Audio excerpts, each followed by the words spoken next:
Hey everyone, welcome to 99.6 The Howl for the uninitiated.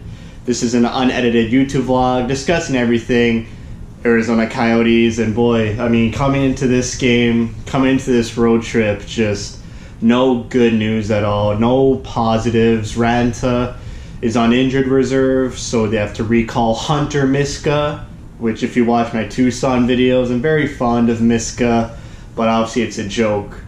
Not really sure if he's NHL ready yet, so Kemper is going to have to take the mantle for this road trip.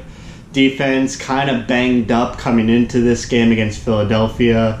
Demers and Goligoski taking maintenance days, didn't practice with the team before the game, and Goligoski only played 2 minutes last night, so he's going to be on this shelf too, presumably. And so the game didn't start good either. I mean, they go down 2-0 early off terrible defensive breakdowns. The first goal, Connaughton and Hjalmarsson just didn't communicate, and both went after the puck carrier.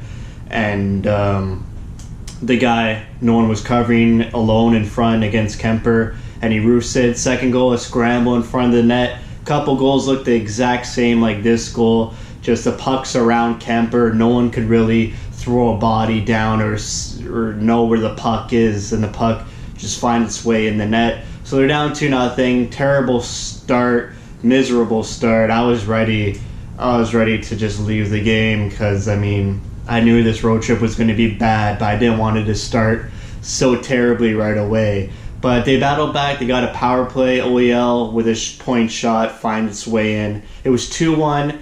And the Coyotes were playing pretty good hockey. After that second goal that Philadelphia scored, I mean, Philadelphia had no chances, no zone time. It was pretty much all Coyotes from 2-0 until 4-2 when the Coyotes got a couple shorthanded goals on the same penalty kill. Just what an unbelievable penalty kill the Coyotes have still. It's been, 14 games into the season, and they're still number one on the penalty kill.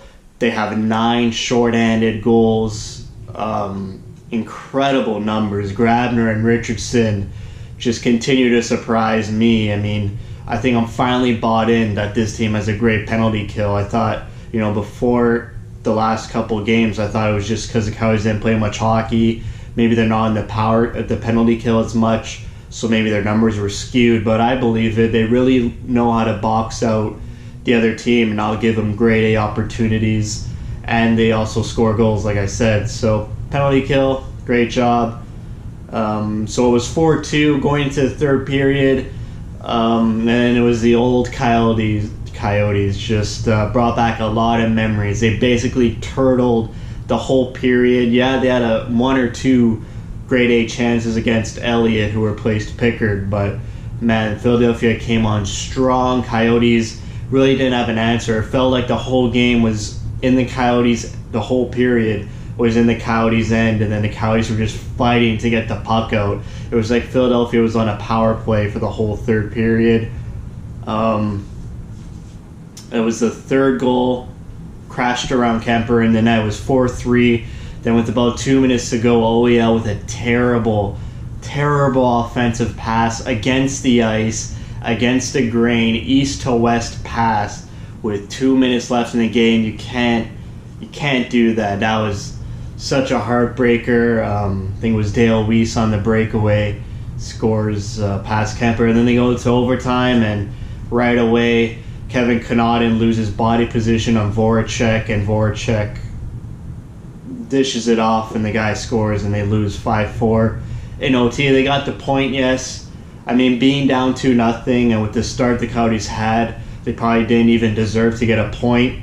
But then on the other hand, they managed to battle back and get a 4-2 lead, and then lose that 4-2 lead. So mixed emotions. I mean, I'm so glad they battled back and they played awesome. They really structured themselves and disciplined themselves after going down 2-0.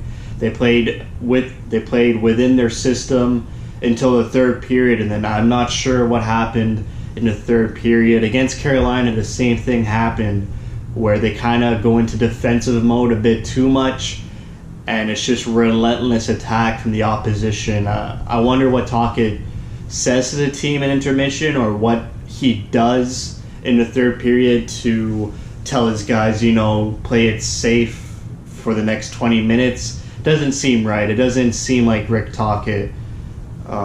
This seems fast and speedy and offensive, and they should probably use that to their advantage when they're up 2-0 or up 2 goals. They shouldn't really turtle because it's not working. Against Carolina and against the Flyers, their 2-goal leads are evaporating, and they can't hold on playing that style. So maybe Tocchet needs to fix some things, or maybe it's the players themselves. Maybe naturally they turn defensive, and Tocchet's got to talk to these guys and tell them just continue to play their game. Other than that, I thought Connaughton had a rough game. He had a rough game Monday night too. He was on for a lot of the goals. That overtime goal last night was brutal. Maybe a couple scratches and put Lyubushkin in instead of Kevin.